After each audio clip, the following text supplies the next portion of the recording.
사랑하는 그대여, 여호와는 해요 방패라. 오늘 chapter 2, 2장이 되겠습니다.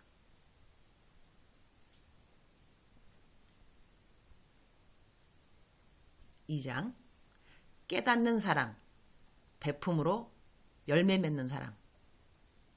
성경 본문 말씀은 둘째도 그와 같으니 내 이웃을 내 자신같이 사랑하라 하셨으니 마태복음 22장 39절입니다.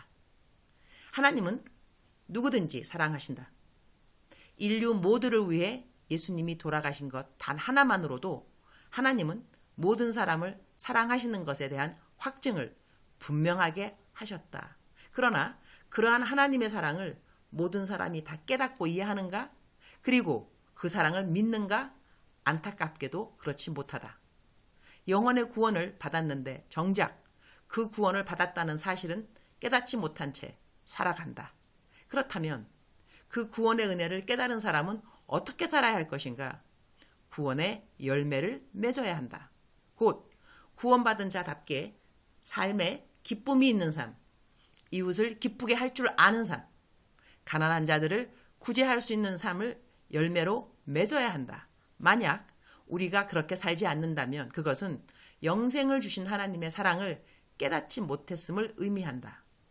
하나님이 가장 기뻐하시는 일은 내 이웃을 내 몸과 같이 사랑하는 것이다. 그런데 이것은 우리가 하나님의 사랑을 깨달을 때에야 가능해진다. 하나님은 우리를 사랑해도 우리가 그 사랑을 깨닫지 못하면 우리는 이웃을 사랑하기가 버거울 수밖에 없는 것이다.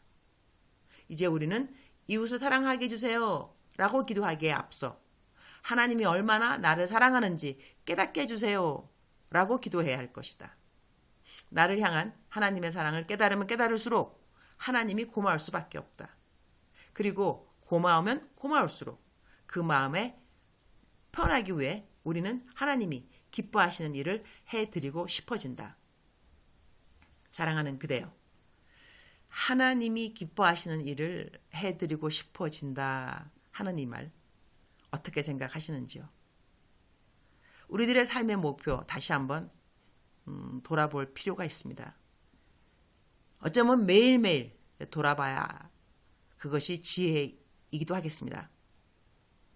하나님이 기뻐하는 일, 우리가 살아가는 삶의 목표가 하나님을 기쁘게 하는 데 있습니다. 세상의 성공, 명예, 부귀영화 이런 것이 아니고 어찌하면 하나님을 기쁘게 할 수 있을 것인가. 그런데 하나님을 어떻게 하면 기쁘게 할 수 있을까? 그러한 마음의 생각이 많이 있다는 것은 그만큼 그 사람은 하나님을 사랑하는 사람이라는 것입니다. 하나님을 많이 사랑하면 사랑할수록 우리들의 관심은 하나님의 기쁨이 무엇일까? 이것이 아닐 수가 없습니다. 사랑하는 그대여, 오늘 그대가 무엇을 하면 하나님이 기쁘실까요? 용서 못한 사람이 있다면 오늘 그 사람을 용서하면 하나님이 기뻐하실까? 한 옵션, 하나의 선택이 될 수 있겠죠. 가난한 사람, 내게 있는 것, 나도 많이 없지만 그래도 내게 있는 것 나눠주면서 하나님의 사랑을 이야기할 수 있다면 그것이 하나님을 기쁘게 하는 것일까? 아니면 내가 오늘 너무너무 우울한데 이런 우울 모드에서 벗어나고 기운차게 하루를 시작하는 것이 하나님을 기쁘게 하는 것일까? 내가 어찌하면 하나님을 기쁘게 할 수 있을까?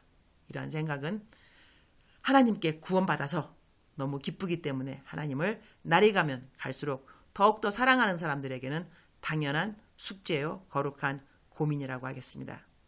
오늘 또 사랑하는 그대 하루 살아가면서 하나님을 마음껏 넉넉하게 기쁘게 하여 주시기를 그러한 삶을 살아가기를 축복합니다. 사랑합니다. 축복합니다.